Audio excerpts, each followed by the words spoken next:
আসামি হাসানুল হক ইনু, পিতা মৃত AHM কামরুল হক, মাতা মৃত বেগম হাসনা সেনাকে তার বিরুদ্ধে গঠিত 3 নম্বর চার্জে সাক্ষী রাইসুল হক সহ অন্যান্য ভিকটিমদের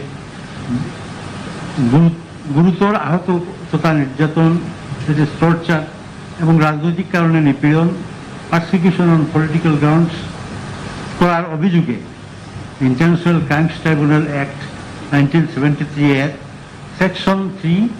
subsection 2 clause A clause G,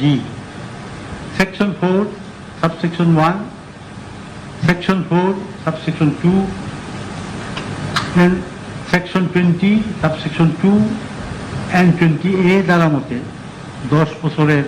সশ্রম কারাদণ্ড এবং 6 নম্বর চার্জে কনস্পিরেসি, ইনস্টিগেশন এবং কমপ্লিসিটি, এটি দুষ্কর্মে সংযোগ ইন ক্রাইমস এগেইনস্ট হিউম্যানিটি এর দায়ে করোনা বা যে কোনো ভাইরাসের এগেইনস্টে ফাইট মানি ব্যাকট্রলের left right. International crimes tribunal act 1973 এর section 3 subsection 2 clause A and clause G, section 4 subsection 1 and section 4 subsection 2, section 20 subsection 2, section 20A দ্বারা মতে 1 লক্ষ টাকা ক্ষতিপূরণ সহ 10 বছরের সশ্রম কারাদণ্ড এবং 7 নম্বর চার্জে কনস্পিরেসি, ষড়যন্ত্র and agreement to commit crimes against humanity এর দায়ে ইন্টারন্যাশনাল ক্রাইমস ট্রাইব্যুনাল অ্যাক্ট 1973 এর section 3 subsection 2 clause A clause G, section 4 subsection 1, section 4 subsection 2, section 20 subsection 2, section 20A দ্বারা মতে 1,000 টাকা 1 লক্ষ টাকা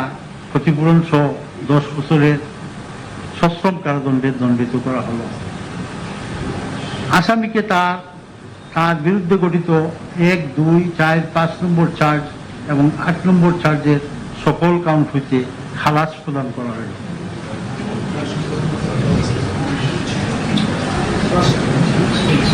আসামি এর বিরুদ্ধে আরোপিত সকল সাজা যুগপৎ চলিবে। একটা জিনিস আপনাদেরকে একটু ক্লিয়ার করি, আপনারা দেখছেন যে 3টা কাউন্টে সাজা দেওয়া হয়েছে। সাজা দেওয়া হয়েছে 10 বছর করে, তাহলে 330 হয়, কিন্তু না, এইটা সর্বশেষ যায় বলা হয়েছে যে আসামির সাজাগুলা কনকারেন্টলি চলবে, তার মানে এই 10 বছরই আসলে সাজা হবে, শাস্তি হবে।